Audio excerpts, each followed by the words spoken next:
Orientações Espíritas. Victor Rebelo. Introdução. No primeiro livro da coleção Sem Mistérios, apresentamos uma introdução ao Espiritismo, explicando sua origem e conteúdo básico.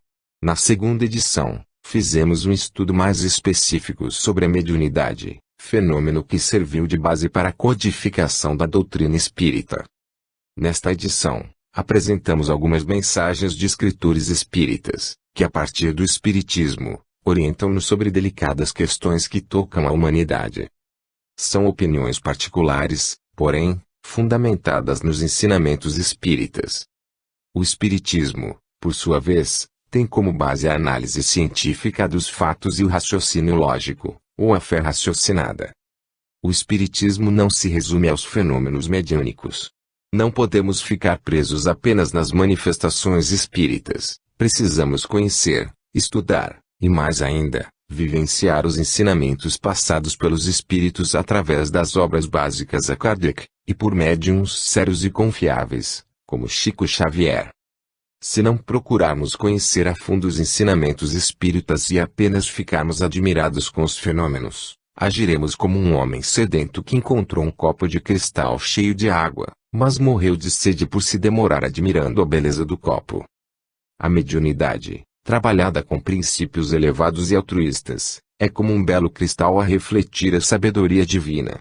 Os ensinamentos que os espíritos superiores nos transmitem é a água fresca que a humanidade tanto necessita para revigorar seu espírito sedento de paz. Victor Rebelo. Editor. Relacionamentos e espiritualidade. Sexo e namoro. A palavra namoro perdeu o sentido inicial de despertar amor, de criar situações para o conhecimento entre os parceiros. Namorar era envolver-se com o outro no sentido de perceber as afinidades ou as incompatibilidades entre o casal. Hoje, isto parece remoto e ridículo. Não se namora mais, fica-se, atitude muitas vezes traduzida na primitiva expressão catar. Esta última dá a nítida impressão de que a menina foi catada.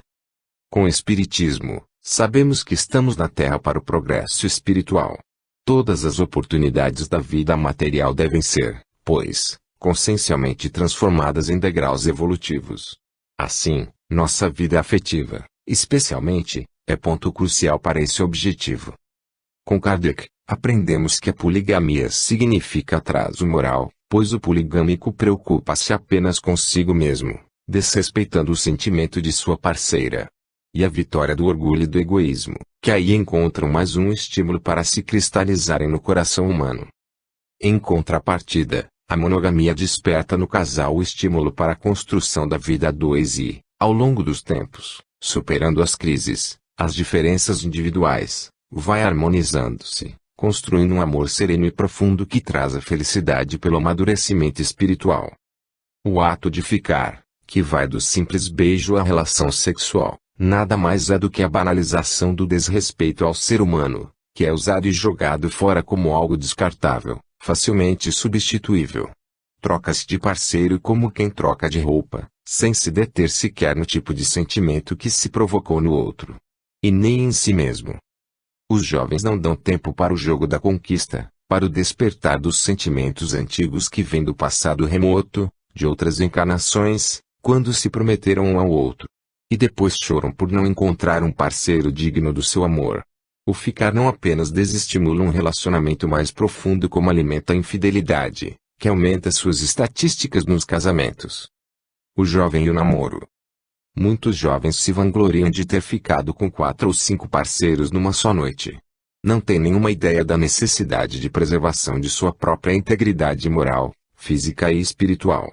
Uma vez perguntaram a Chico Xavier o que ele achava do amor livre. E ele surpreendeu a todos ao responder que era a favor. O amor deve ser livre, porém o sexo não, completou. E ensina-nos Emmanuel, sexo, só com a responsabilidade do lar constituído. Eis que o amor é muito mais que sexo. E sexo não se limita ao prazer periférico a que as criaturas o estão reduzindo. Sexo é transfusão não só de hormônios, mas de energia criadora, não apenas a que gera os descendentes, mas que cria laços energéticos entre os parceiros, ligando-os entre si. O sexo também cria obras científicas e artísticas, cria o bem e o belo, quando é submetido ao amor, sua fonte beneficiadora. Sexo com amor e responsabilidade constrói. O sexo aviltado destrói, provocando desde as doenças sexualmente transmissíveis como a AIDS até os crimes que apavoram a sociedade. O jovem de hoje passa pelo difícil teste de ter responsabilidade para bem direcionar a liberdade que conquistou para construir a vida feliz com que sonha. Sexo e responsabilidade precisam ser inseparáveis nos relacionamentos afetivos. Eis que namorar é preciso. Namorar mesmo. E não ser amantes. Sexo, quando praticado apenas na ânsia da satisfação dos desejos eróticos, pode oferecer prazer, porém, não satisfaz profundamente as necessidades da alma. Quando praticado com amor e responsabilidade, além de proporcionar prazer imediato, eleva o ser às alturas, na plenitude da paz e harmonia. Divórcio. O divórcio é uma prática muito antiga. No tempo de Moisés, era permitido ao marido repudiar qualquer uma de suas mulheres. A mulher era propriedade do marido, e lhe passar uma carta de divórcio por qualquer motivo. Já o Mestre Jesus exigia motivo relevante, como o adultério, por exemplo, para que houvesse a dissolução do casamento. Antes, o adultério da mulher era punido com a lapidação, apedrejamento, e Jesus queria evitar essa calamidade. Tal como Jesus, também achamos que o divórcio pode ser um recurso a ser acionado para se evitar um mal maior. Pode ser uma medida contra o suicídio, homicídio, agressões e outras desgraças. Apesar de não dever ser estimulado ou facilitado, às vezes deve ser usado como recurso, não como solução. Houve uma época aqui no Brasil em que o divórcio foi tema de acirrada polêmica. Uma verdadeira disputa político-religiosa. De um lado os antidivorcistas e, de outro, os pró-divorcistas. O projeto tramitou no Congresso Nacional, cheio de lobbies, com ampla discussão, enorme repercussão e finalmente foi aprovado. Depois, regulamentado por lei, foi colocado em prática. Passou a ser fato consumado, sem despertar mais interesse para discussões. No entanto, o seu mérito e as repercussões familiares precisam continuar a ser enfocados. Partindo do princípio de que não existem uniões ao acaso, o divórcio, a rigor, não deve ser facilitado entre as criaturas. É aí, nos laços matrimoniais definidos nas leis do mundo, que se operam burilamentos e reconciliações endereçados à precisa sublimação da alma. Compromisso com evolução. O casamento será sempre um instituto benemérito, acolhendo, no limiar, em flores de alegria e esperança, aqueles que a vida guarda para o trabalho do seu próprio aperfeiçoamento e perpetuação. Com ele, o progresso ganha novos horizontes e a lei do renascimento atinge os fins para os quais se encaminha. Ocorre, entretanto, que a sabedoria divina jamais institui princípios de violência e o espírito, conquanto em muitas situações agrave os próprios débitos, dispõe da faculdade de interromper, recusar, modificar, discutir ou adiar, transitoriamente, o desempenho dos compromissos que abraça. Em muitos lances da experiência, é a própria individualidade, na vida espiritual, antes da reencarnação, que assinala a si mesmo o casamento difícil que enfrentará na vida física, chamando a seu parceiro ou a parceira de existência pretérita para os ajustes que lhe pacificarão a consciência, à vista de erros perpetrados em outras épocas. Reconduzida, porém, à ribalta terrestre e assumida a união esponsalícia que atraiu a si mesma, ela desencorajada face das dificuldades que se lhe desdobram à frente. Por vezes, o companheiro ou a companheira voltam ao exercício da crueldade de outro tempo, seja através de menosprezo, desrespeito, violência ou deslealdade, e o cônjuge prejudicado nem sempre encontra recursos em si para se sobrepor aos processos de dilapidação moral de que é vítima. Compelidos muitas vezes às últimas fronteiras da resistência, é natural que o esposo ou a esposa, relegado a sofrimento indébito, valha-se do divórcio por medida extrema contra o suicídio, o homicídio ou calamidades outras que complicariam ainda mais o seu destino. Nesses lances da experiência, surge a separação à maneira de bênção necessária e o cônjuge prejudicado encontra no tribunal da própria consciência o apoio moral da autoaprovação, para renovar o caminho que lhe diga a respeito, acolhendo ou não nova companhia para a jornada humana. É óbvio que não é lícito, de maneira nenhuma, estimular o divórcio em tempo algum, competindo a nós, encarnados, tão somente nesse sentido, reconfortar e reanimar os irmãos em luta nos casamentos de provação, a fim de que se sobreponham às próprias suscetibilidades e aflições, vencendo as duras etapas de regeneração ou expiação que pediram antes do renascimento no plano físico, em auxílio a si mesmos. Ainda assim, é justo reconhecer que a escravidão não vem de Deus e ninguém possui o direito de torturar ninguém, à face das leis eternas. O divórcio, pois, baseado em razões justas, é providência humana e claramente compreensível nos processos de evolução pacífica. Aborto. O aborto é um ato bárbaro. Vocês não imaginam a dor que esse espírito reencarnante sente nesse momento tão doloroso. No momento do aborto, ele perde a oportunidade de voltar a reencarnar e, dessa forma, poder se redimir de erros do passado, aproveitar a oportunidade de evolução concedida pela misericórdia divina. Por isso, ocorre ao reencarnante o desequilíbrio pela rejeição, pois muitos necessitam voltar com aquela família especificamente para resgatar débitos do passado. O processo da reencarnação é traçado pelo Departamento da Reencarnação, onde é preparado o mapa da vida do reencarnante. O encontro com os futuros pais nos sonhos é essencial para o conhecimento da tarefa de cada um, muitas vezes, amigos de outras vidas ou desafetos, que devem aproveitar a oportunidade para reparar em seus erros. Como temos o livre-arbítrio, cabe aos pais a decisão de abortar ou não. Antes do ato propriamente dito, há um trabalho todo especial feito pelos socorristas com o intuito de evitar o crime, porém a decisão final é do encarnado. No momento do aborto, o espírito abortado sofre muito. No livro Deixe-me Viver, Luiz Sérgio descreve, mas o feto rava de ódio. Logo presenciamos sua transformação, que se operou parcialmente de uma frágil criança para um homem já idoso. Os médicos aguardavam, mas ele mal podia sustentar a cabeça de homem no corpo de um feto de 5 meses. Após o aborto, esse espírito precisa de tratamento, passando por algumas cirurgias perispirituais e tratamento psicológico, pois sua casa mental não esquece os momentos cruéis de seu assassinato.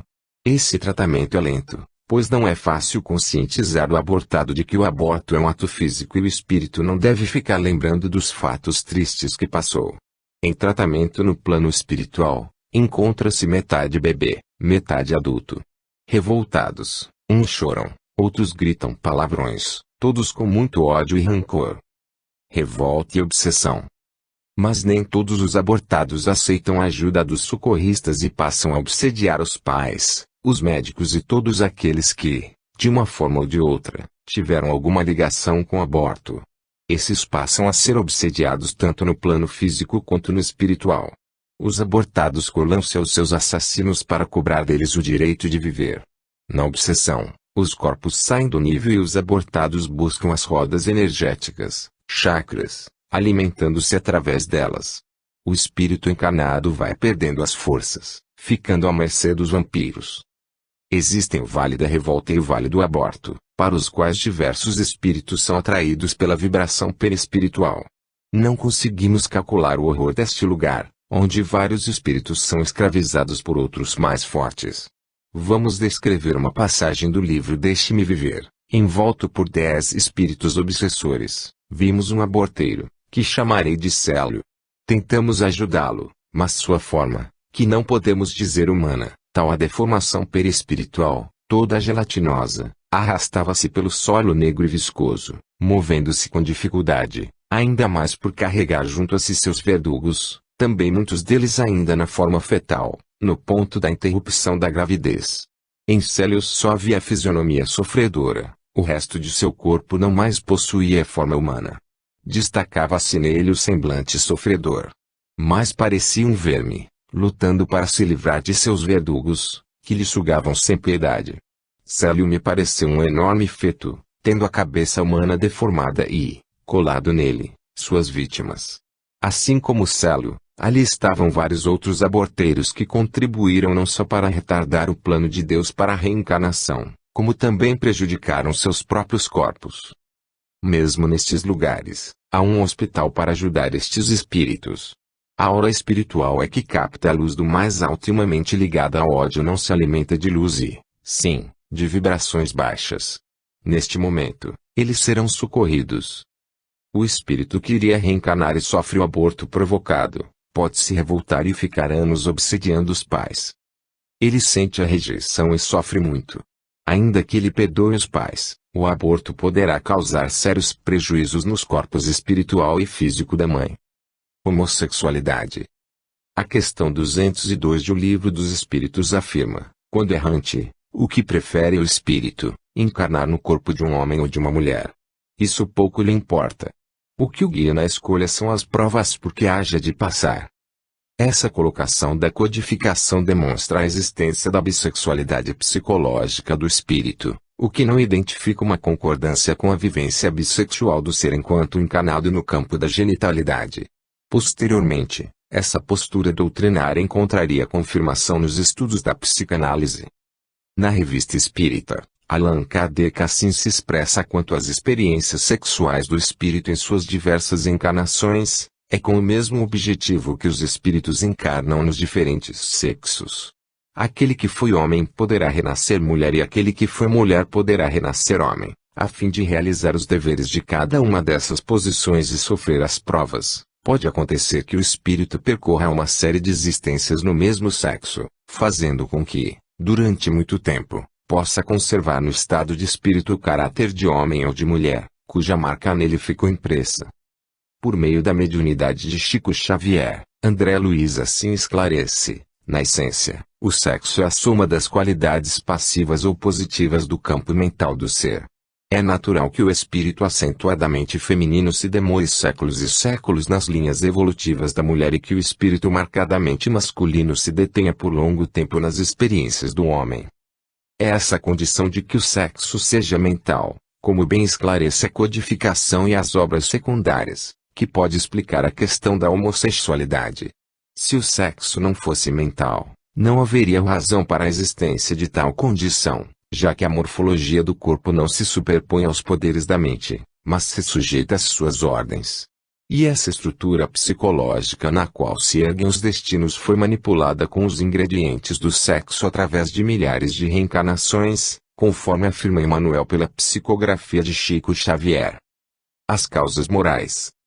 No campo das causas morais, encontramos aquelas criaturas que abusaram das faculdades genésicas tanto da posição masculina como da feminina, arruinando a vida de outros indivíduos, destruindo uniões e lares diversos.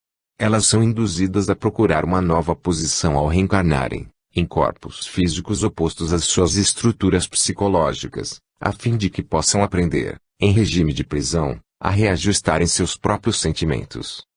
Encontramos também aqueles que persistem nessas práticas por uma busca hedonista, sem maior compromisso com a vida, que reencarnam assim na tentativa de retratarem suas posições em nova chance de resgate.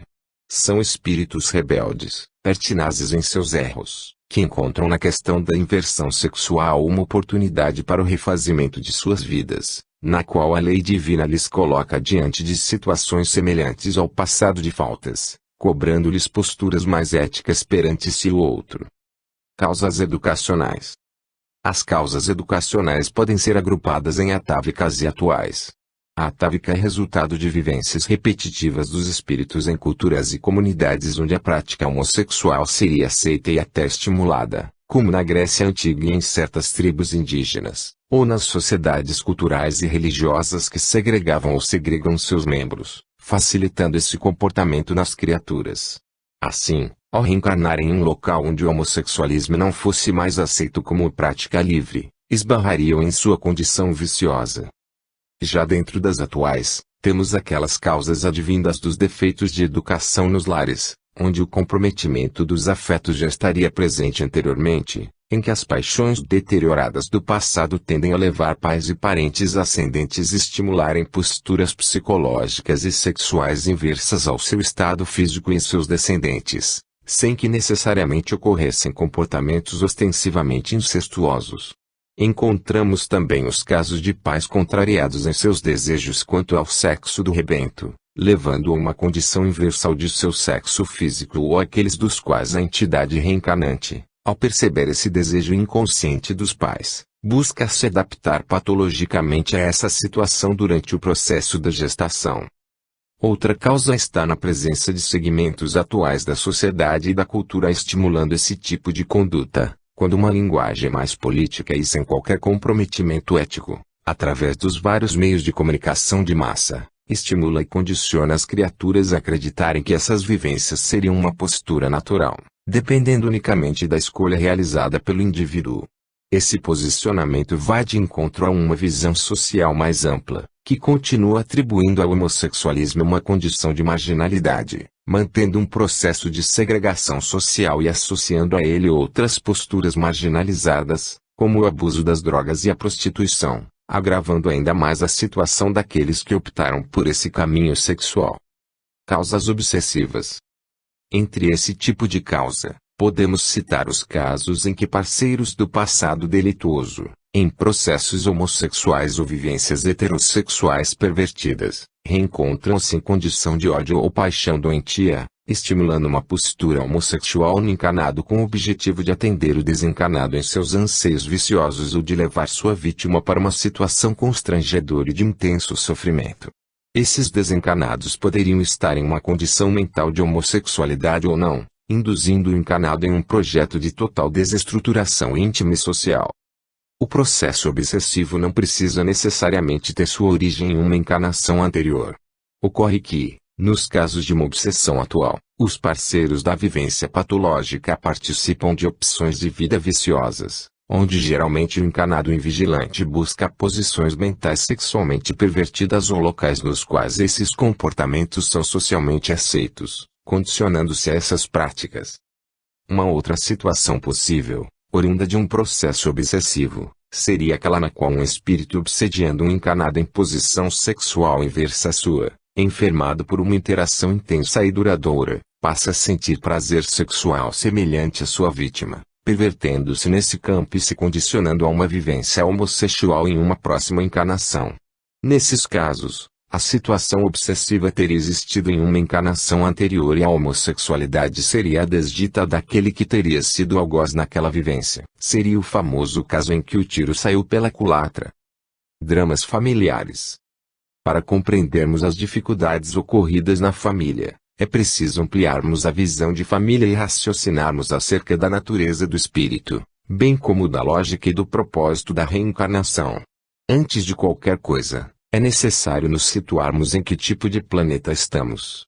Como nos diz Kardec em O Livro dos Espíritos, não é possível, no estado de imperfeição em que nos encontramos, gozar de uma vida isenta de amarguras. Além disso, em O Evangelho segundo o Espiritismo, entendemos a qualidade deste planeta que nos concede a possibilidade de crescer. Dito isso, o que é fundamental diz respeito à maneira como encaramos as dificuldades. Se as classificamos como castigos, como meras contrariedades, perderemos a finalidade da nossa estadia aqui na Terra e certamente não conseguiremos entender os conflitos familiares. A família não é o resultado de uma mera reunião fortuita, onde os espíritos se agrupam aleatoriamente.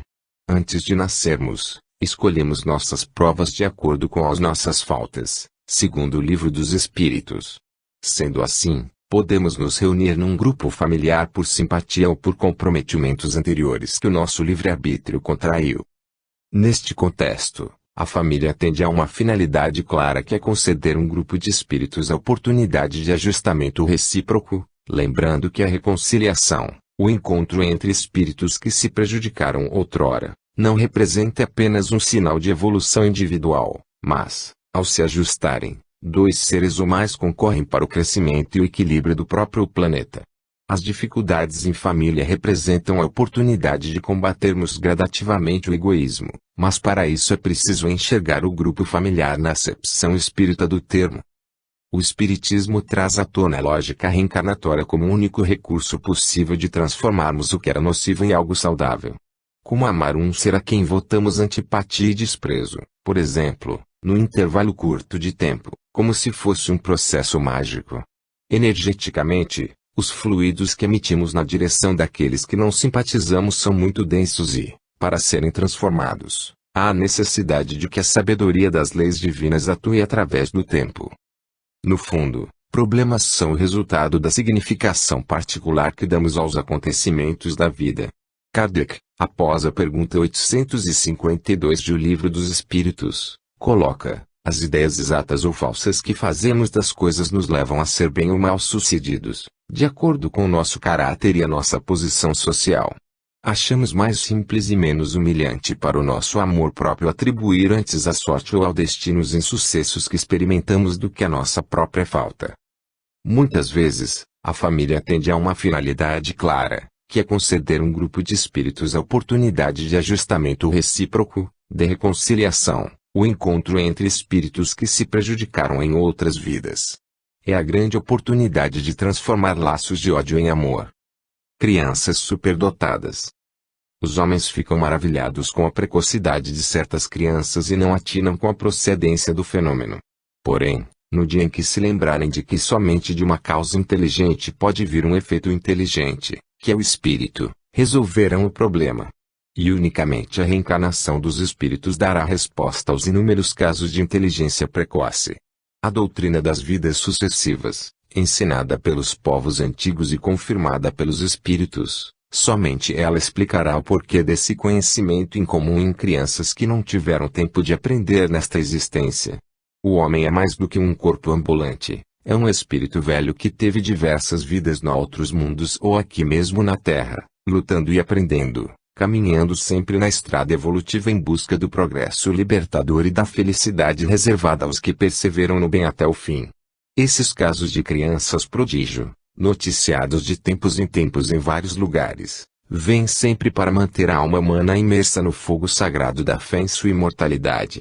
As almas, em relação às vidas sucessivas, são como pedras brutas nas mãos do lapidador, que as tornará luminosas e valorizadas. Hereditariedade. Entretanto, existem teses que contestam a reencarnação como explicação para os gênios precoces e apresentam duas hipóteses: a da hereditariedade psíquica e a da mediunidade ou paranormalidade. Alguns também se referem à influência do meio como responsável, não só pela genialidade, como também pela precocidade desta qualidade. No que se refere à hereditariedade, temos que colocar que até o presente momento não foi isolado qualquer gene responsável não só pela genialidade, como nenhuma só molécula de DNA que confira características claras no que diz respeito à inteligência. Porém, de acordo com a concepção espírita, embora o espírito se expresse por recursos do sistema nervoso central, cuja formação molecular é geneticamente transmissível, a origem do pensamento ou fonte do psiquismo é de natureza transcendental. O espírito pensa, age psiquicamente, ama ou odeia, mas o veículo de transmissão é o cérebro. Não há, pois, no nível de conhecimento da genética, qualquer comprovação de que a genialidade possa ser transmitida aos descendentes, além de se constatar que os estudos das árvores genealógicas de gênios não fornecem qualquer indicação desta característica nos seus ramos ancestrais. Ao se estudar os descendentes, vemos também que a genialidade não foi transmitida como se fosse um patrimônio genético. Comum é se encontrar filhos normais ou até destoando tanto dos pais, que chamam a atenção. Sócrates, o filósofo grego, teve, segundo Aristóteles, filhos inexpressivos. Sábios ilustres saíram de centros vulgares, como, por exemplo, Bacon, Kant, Kepler, Copérnico, Galvani, Hum, Locke, Laplace etc. D'Alembert, enjeitado, foi simplesmente encontrado na soleira da porta de uma igreja criado por uma mulher simples, casada com um vidreiro. Nem a ascendência de Shakespeare, nem o meio, explicam as concepções geniais desse inglês. O estudo dos descendentes dos gênios nos leva à constatação curiosa de que muitos de seus filhos eram verdadeiros patetas. O famoso Cícero, Vespasiano, Germânico, Marco Aurélio, Carlos Magno, Henrique IV, Goethe e outros que se tornaram célebres por suas capacidades em setores diversos, deixaram filhos que não só eram considerados quase que idiotas, como, em consequência, vieram a arranhar a imagem intelectual de seus pais. Como nascem os gênios, a genialidade é o fruto das aquisições e experiências pretéritas, resultante de uma longa vivência de muitas encarnações onde, por muitos séculos, se estudou, trabalhou ou pesquisou uma determinada área do conhecimento. Às vezes, foram muitos séculos de lenta e dolorosa iniciação. A sensibilidade profunda que se observa hoje decorreu desta experienciação anterior, que o torna agora acessível às influências espirituais elevadas. Genialidade e mediunidade. Os estudiosos chegaram à conclusão de que os gênios e as crianças prodígios quase sempre são médiuns. Assim, a captação mediúnica de mensagens espirituais de elevado conteúdo requer uma condição dispositiva interna do médium, que o permite sintonizar a mesma frequência daquele que transmite a informação. São ondas mentais de alta frequência vibratória emanadas pelos transmissores, espíritos, que necessitam também de alta frequência mental do receptor, médium, para se estabelecer o contato. As crianças consideradas como gênios precoces podem manifestar seus talentos a cada momento que lhes for solicitado, como nós mesmos fazemos com nossas possibilidades psíquicas. Observando-se atentamente os casos de genialidade precoce, percebe-se que o gênio dos meninos prodígio lhes é muito pessoal. A manifestação da genialidade é regida pela vontade de cada criança. Assim, a inspiração exterior e os valores da aquisição pessoal de muitas encarnações anteriores que se afinizam e se atraem a que compõem o quadro da genialidade. O espírito não é feito de uma só vez. Suas faculdades, suas qualidades, seus bens intelectuais e morais, em vez de se esvaírem, capitalizam-se, aumentam de século a século. Por isso, vemos a brilhante superioridade de certas inteligências que têm vivido muito, trabalhando intensamente e, sobretudo, integrado em si mesmas as experiências vivenciadas anteriormente. O espírito é que se expressa pelos recursos disponíveis no sistema nervoso central. Memória transcendental. Sabemos também que a estrutura transcendental do corpo espiritual, que vibra em outra dimensão, traz em seu bojo os arquivos energéticos que constituem sua individualidade ou seu patrimônio específico. No entanto, como o corpo espiritual se fixa nas moléculas do corpo físico, fica limitada a consciência desta vida, ao se expressar pelo cérebro virgem dos registros pretéritos. Não se recorda, habitualmente, das encarnações passadas, porém o potencial criativo permanece íntegro e se expressa à medida que o sistema nervoso central o permita. Portanto, como a própria vida nos demonstra, tudo evolui rumo à perfeição infinita. Louvado seja Deus que nos dá tão grande esperança de melhores dias. A certeza de que, cedo ou tarde, depois de purificados através das vidas sucessivas, estaremos com Ele para o que de melhor nos destinar. O espírito não é feito de uma só vez. Suas faculdades, suas qualidades, seus bens intelectuais e morais, em vez de se esvaírem, capitalizam-se, aumentam de século a século. Saúde e espiritualidade. Doenças e reencarnação. Escrevi esse artigo com referência à medicina tendo em vista inúmeras coincidências apresentadas durante a minha pesquisa sobre investigação científica da reencarnação, onde certas doenças persistem após a morte, refletindo no novo corpo encarnado, ou seja, na nova existência.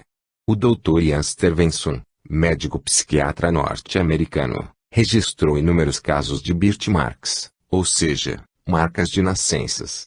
De acordo com alguns casos pesquisados por ele, se um indivíduo numa existência anterior morreu em virtude de um projétil de arma de fogo, na próxima existência ele pode apresentar a marca no corpo no mesmo lugar que fora alvejado pelo tiro na existência anterior. Realmente, constatei esse fenômeno também em minhas pesquisas durante 5 anos dedicando-se a inúmeros casos. Mas além de confirmar este fato, pude perceber que determinados pacientes, dependendo-se do tipo de morte que teve na vida anterior, se a morte foi drástica, súbita, devido a desastres, assassinatos, doenças como o câncer, AIDS etc., o seu perispírito fica comprometido, isto é, a morte ou a doença afeta o seu perispírito e quando esse espírito reencarna na próxima existência ele pode trazer consigo esse karma, ou melhor, o reflexo dessa morte violenta ou doença que destruiu o seu corpo por descuido com alguns determinados vícios como tabagismo, alcoolismo, etc. Então precisamos até nos prepararmos para morrer? Sim, a melhor forma de morrer ou desencarnar é na forma natural, isto é, através da longevidade ou velhice. É como se tivéssemos assinado um contrato de trabalho no plano espiritual, onde optamos pelo tempo terrestre de sobrevivência, e se antecipamos esse contrato, não existe aviso prévio, pois abreviamos esse tempo em forma de doenças adquiridas por descuidos ou abusos, e certamente iremos responder por isso. Mas em casos de desastres, assassinatos, doenças hereditárias, mortes involuntárias, por que razão também o novo corpo pode apresentar os mesmos sintomas? Diríamos que a causa pode ser encontrada em outras existências, ou no atual, mas, sem dúvida, cada caso precisa ser analisado em profundidade. Acredito, com certas exceções, as enfermidades do corpo físico, na verdade são decorrentes do próprio espírito, o que atualmente chamamos de doenças psicossomáticas, isto é, doenças que provêm do próprio espírito, refletindo-se no corpo somático. Por isso devemos alimentar nossas mentes com bons pensamentos, boas intuições, mentalizando-se os ensinamentos morais deixados pelo nosso Mestre Jesus e, a partir deles, procurarmos sempre realizar boas ações aos nossos semelhantes. As enfermidades do corpo físico, na verdade, são decorrentes do próprio espírito, o que atualmente chamamos de doenças psicossomáticas, isto é, doenças que provêm do próprio espírito, refletindo-se no corpo somático. Deficiência física e mental. Quando nos deparamos com um deficiente físico ou mental, ficamos a indagar o porquê de determinadas pessoas encarnarem em corpos enfermos. Na antiguidade, a humanidade pensava que os indivíduos vinham com essas enfermidades porque os deuses não gostavam deles. Assim, seria um castigo imposto por algo indevido que haviam praticado. Toda enfermidade é um resgate por excessos do pretérito. É uma forma de reorganizarmos nossas energias. No livro Deficiente Mental, Porque Fui Um, há o seguinte comentário sobre esse assunto: temos muitas oportunidades de voltar à Terra em corpos diferentes e que são adequados para o nosso aprendizado necessário. Quando há muito abuso, há o desequilíbrio, e para ter novamente o equilíbrio tem de haver a recuperação. Quando se danifica o corpo perfeito, podemos, por aprendizado, tê-lo com anormalidades para aprender a dar valor a essa grande oportunidade que é viver por períodos num corpo de carne. O acaso não existe, Deus não nos castiga, somos o que fizemos por merecer, e as dificuldades que temos encarnado são lições preciosas. A deficiência não quer dizer que se trata de um espírito inferior, pelo contrário, muitas vezes é mais inteligente do que uma pessoa que ocupa um corpo sádio. Os espíritos superiores, em O Livro dos Espíritos, de Allan Kardec, explicam que é uma expiação imposta ao abuso que fizeram de certas faculdades, é um tempo de prisão. O físico inglês Stephen Hawking é considerado um gênio. Ele tem deficiência física. Entre os seus estudos, há a busca de uma fórmula para explicar a origem do universo, como também extinguir a necessidade de um Deus para criá-lo e governá-lo. Se esse gênio viesse em um corpo sem limitações, suas ideias poderiam ser nocivas à humanidade, criando interpretações diversas sobre a existência de Deus. Conforme explica Kardec, a superioridade moral não está sempre em razão da superioridade intelectual, e os maiores gênios podem ter muito a expiar. Daí resulta, frequentemente, para eles, uma existência inferior à que tiveram e uma causa de sofrimentos. Os entraves que o espírito experimenta em suas manifestações lhe são como as correntes que comprimem os movimentos de um homem vigoroso. Não podemos generalizar. O Brasil é um país acolhedor. Temos a liberdade de expressão, opinião, religião, política, etc. Isso não quer dizer que não sofremos preconceitos. Eles existem, mas comparados a outros países, são mais a menos. Glenn Hoadley, técnico da seleção inglesa de futebol, deu uma entrevista ao jornal T-Times, explanando sobre reencarnações e karmas. Veja os deficientes físicos. Porque eles são assim. Devem ter feito algo. Sua declaração causou constrangimento, e o homem que havia classificado a Inglaterra para uma Copa do Mundo depois de 12 anos, foi demitido. Ele declarou: cometi um grande erro ao me deixar levar por minhas convicções religiosas. Devemos ter a consciência de que estamos em um processo de evolução. O importante é sabermos que nada acontece por acaso. Uma vez um pastor comentou comigo que Deus foi generoso conosco ao nos dar um corpo sádio. Isso não tem lógica. Porque Deus faria isso com uns e com outros não, já que somos todos filhos dele. No Evangelho segundo o Espiritismo, consta que as contrariedades da vida têm, pois, uma causa e, uma vez que Deus é justo, essa causa deve ser justa. Atualmente, existe um bom nível de aprimoramento em instituições especializadas no tratamento de deficientes físicos e mentais. Campanhas na televisão e outros órgãos não governamentais arrecadam dinheiro para esse desígnio, no sentido de fornecer a essas pessoas um tratamento digno e melhor convivência junto à sociedade.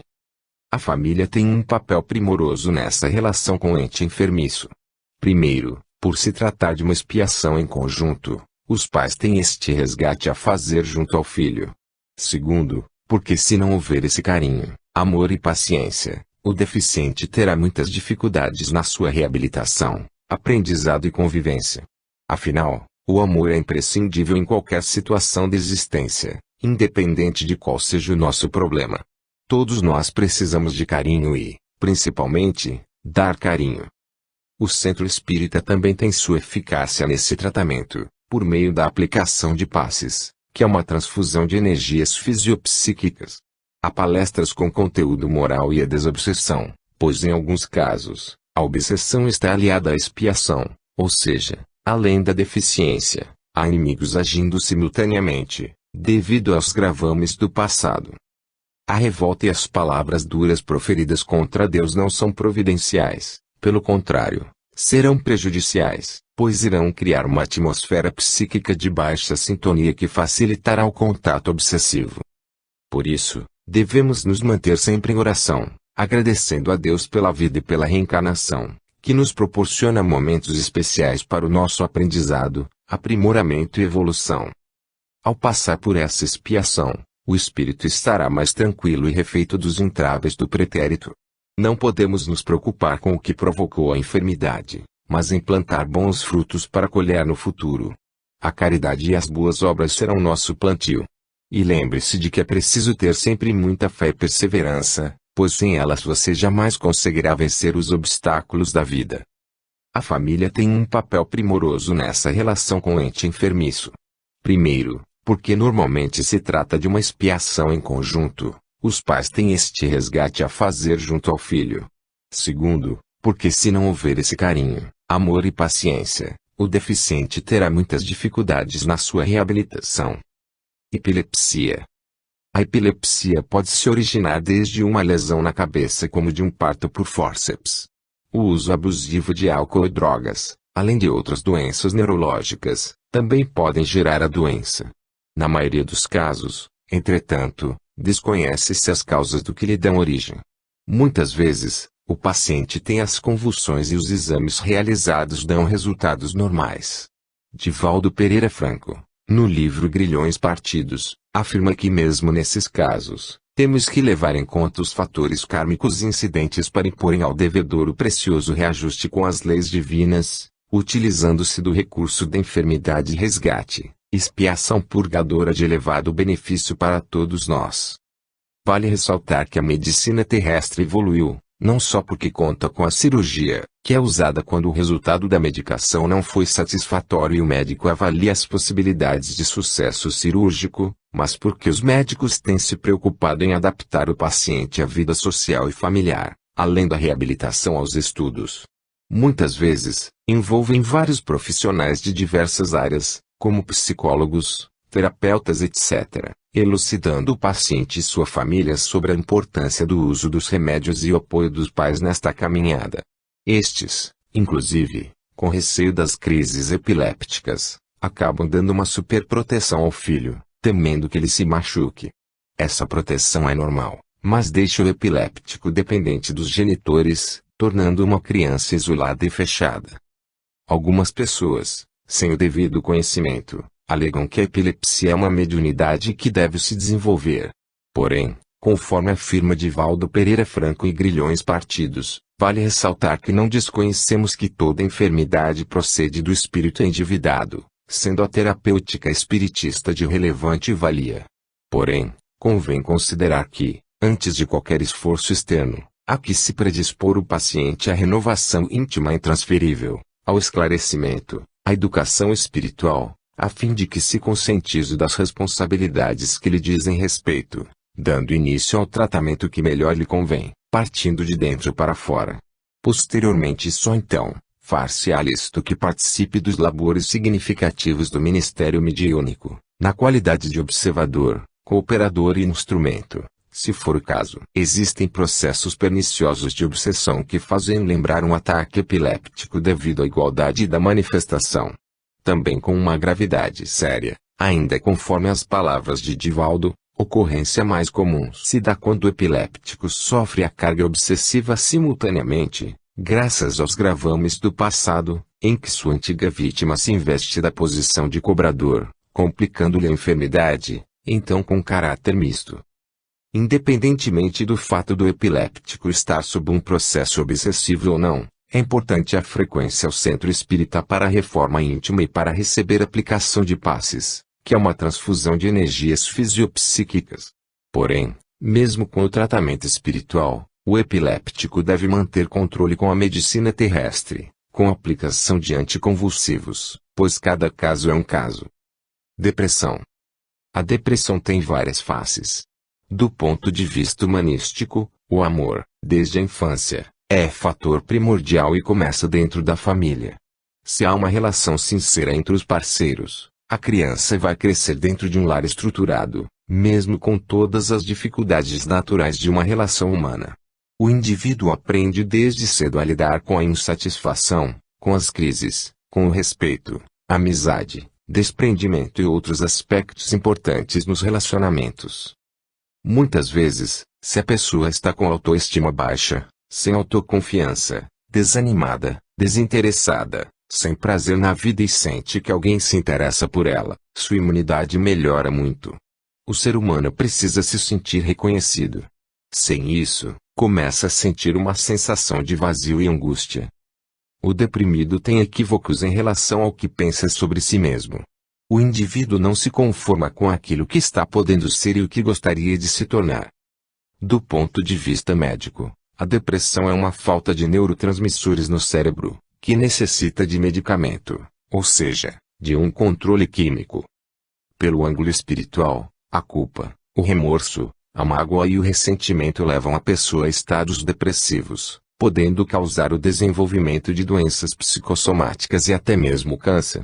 Portanto, o amor e o perdão que a doutrina espírita tanto nos ensina são sentimentos também preventivos. Tipos de depressão.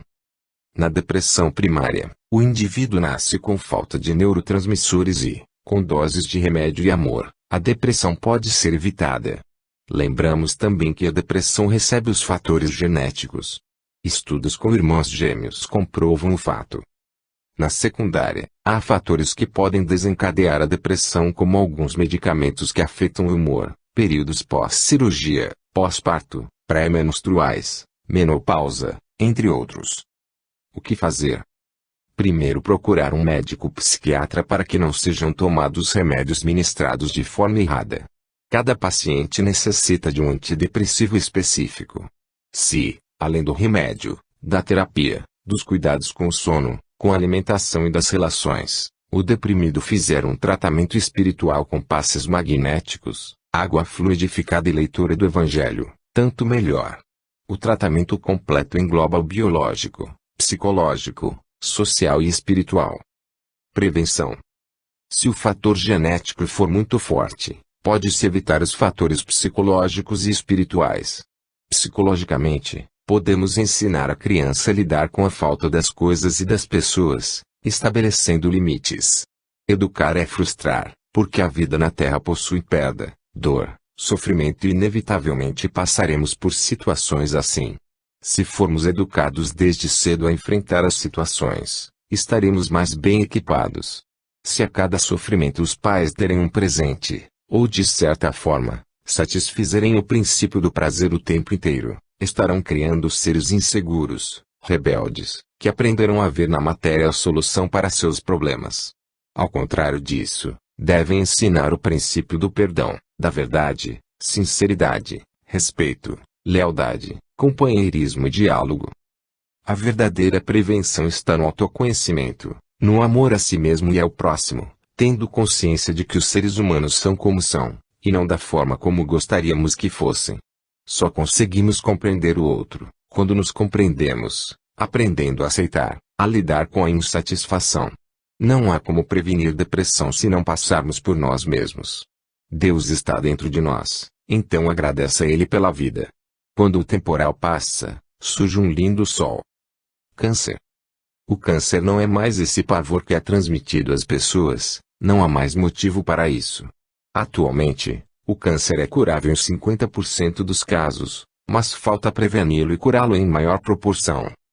O câncer é caracterizado pelo crescimento sem limites e desordenado de células aberrantes, com função anormal, que invadem e destroem os tecidos normais.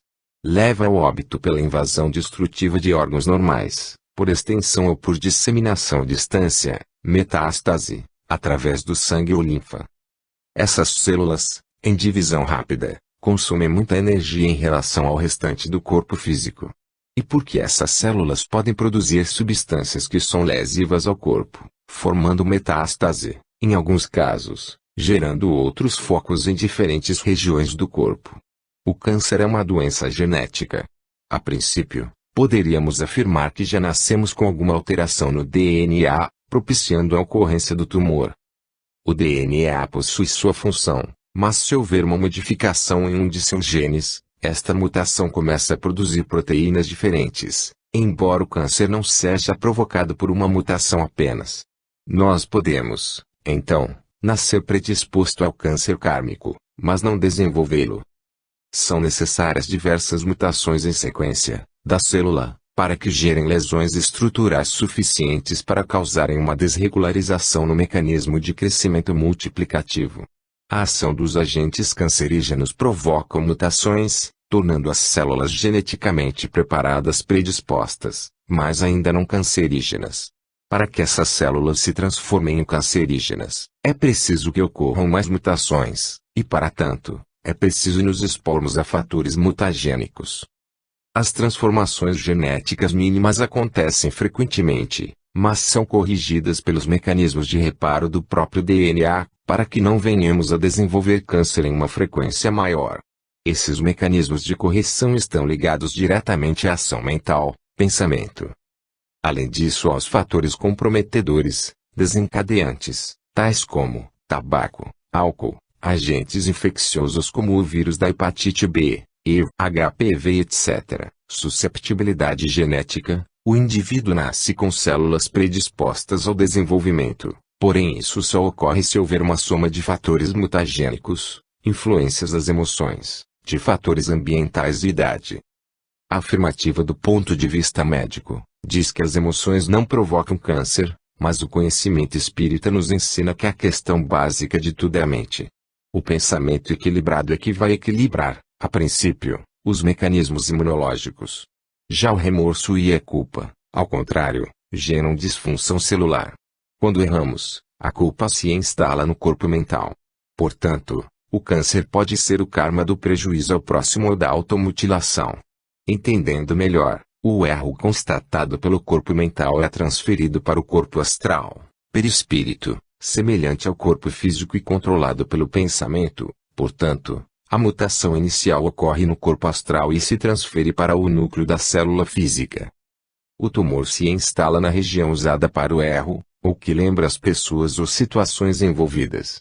André Luiz nos lembra que os fatores mentais atuam no DNA, como a imprudência e ócio, mas além disso há outros desencadeantes, como o suicídio, o homicídio e a viciação em substâncias químicas.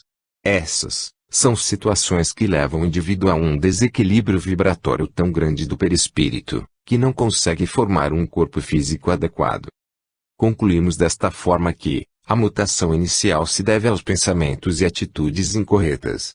Mas muitos tumores surgem aqui e agora devido a certas opções de vida, tais como fumo, o álcool, descontroles emocionais, desequilíbrios infecciosos, entre outros. A imprudência é um fator oncoacelerador. Com relação ao vírus e bactérias, agentes infecciosos, há um dado interessante. Nem todos provocam câncer, mas em alguns casos, sim. Tanto o vírus quanto a bactéria são seres que estão em crescimento evolutivo em formas inferiores e possuem sua irradiação própria.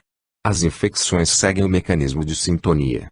São os desequilíbrios da mente que geram determinado padrão vibratório no indivíduo com predisposição. Se neste caso o reencarne não recebe a correção adequada, mantendo um padrão vibratório baixo, entra em sintonia com os vírus. Se o pensamento é responsável pela mutação no corpo astral, é fundamental que transformemos esse padrão vibratório, transmutando em positivo.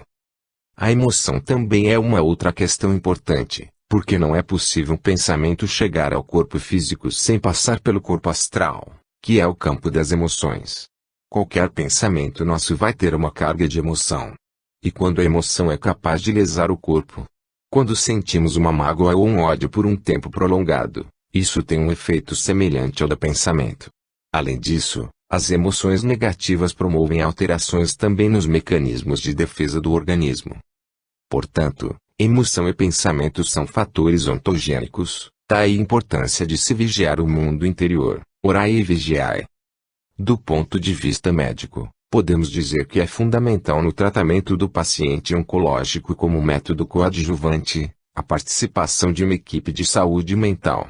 Assim, atingimos um dos fatores causais do corpo físico, porque está provado pela ciência que o sistema nervoso e imunológico se interligam em vários níveis. André Luiz nos diz ainda que é a mente que rege a formação de anticorpos no sangue. Cada célula do sangue corresponde a outra célula do corpo astral. O nosso corpo físico funciona na dependência das ordens do que recebe do corpo astral, que por sua vez é controlado pelo estado emocional do indivíduo. Podemos dizer então, que parte das ocorrências de câncer não são karmáticas, se instalam na atual existência por opção do ser devido a esses fatores citados. Com relação à etiologia do câncer, podemos acrescentar a obsessão, porque o câncer é o karma do prejuízo ao semelhante. Levamos essa memória em nossa estrutura genética. Os mecanismos utilizados pelo obsessor. 1. Quando o obsessor consegue projetar matéria mental dentro do hipotálamo do encanado, onde se encontram os neurônios, e alterar o campo das emoções, do sistema nervoso e do sistema imunológico, diminuindo a resistência do paciente. 2. A mente obsessora e o seu perispírito passam a comandar o campo celular do encanado, influenciando as células sanguíneas, a formação de anticorpos e o mecanismo imunológico, acaba provocando o desequilíbrio físico-psicossomático do encanado, causando infecções e tumores. Neste caso, ocorre uma ordem mental do desencanado comandando um corpo físico que não é seu, alterando os mecanismos de defesa do organismo. 3. Obsessão intrauterina. É um fator grave que pode levar ao aborto, a má formação do feto ou desencadear um câncer na infância. Portanto, é necessário propor terapia desobsessiva a pacientes com câncer, passe magnético, água fluidificada, exercício de reforma íntima, evangelho no lar e apoio da família. Esses são recursos que ajudam a controlar o processo obsessivo e a corrigir pensamentos incorretos, fator desencadeante da doença. 4. A doença também pode vir como forma de auxílio ao reencarnante, para que não venha a errar mais em determinado campo de erro anterior. A doença é usada muitas vezes pela espiritualidade para limitar as atividades do indivíduo, fazendo com que aos poucos possa se desligar do lado material e se conectar com o espiritual. Quando a emoção é capaz de lesar o corpo, quando sentimos uma mágoa ou um ódio por um tempo prolongado, isso tem um efeito semelhante ao do pensamento. Além disso, as emoções negativas promovem alterações também nos mecanismos de defesa do organismo. Transplante de órgãos. É grande a preocupação dos espíritas com as repercussões perispirituais dos transplantes de órgãos, surgida com o auge da evolução das técnicas cirúrgicas, com a amplificação dos transplantes de coração, rins, fígado, córnea, medula óssea, entre outros, e sua popularização pelos meios de comunicação. É interessante perceber que a transfusão sanguínea, que também é um transplante de tecido, não tem motivado a aversão dos espíritas. Como já colocado, biologicamente, não há diferença conceitual entre transplante de órgãos do corpo humano e transfusão de sangue. Algumas preocupações têm sido motivadas pela ingestão de carne, conceitualmente um transplante de órgãos animais para o estômago e circulação humana, mas, levando-se em consideração a possibilidade de moderação no consumo de tecidos animais e a necessidade social, desde que não se flagele estes seres, tal transplante tem sido bem aceito na comunidade espírita. O que há de comum em todos esses órgãos ou tecidos é algo chamado célula, Sua estrutura básica, que se diferenciou, assumindo determinadas facetas ou máscaras, ainda que tenham vindo de uma única célula primitiva, o zigoto ou ovo, que assume formas e funções diferentes ao se alterar e multiplicar. Em Evolução em Dois Mundos, livro psicografado por Chico Xavier, André Luiz nos permite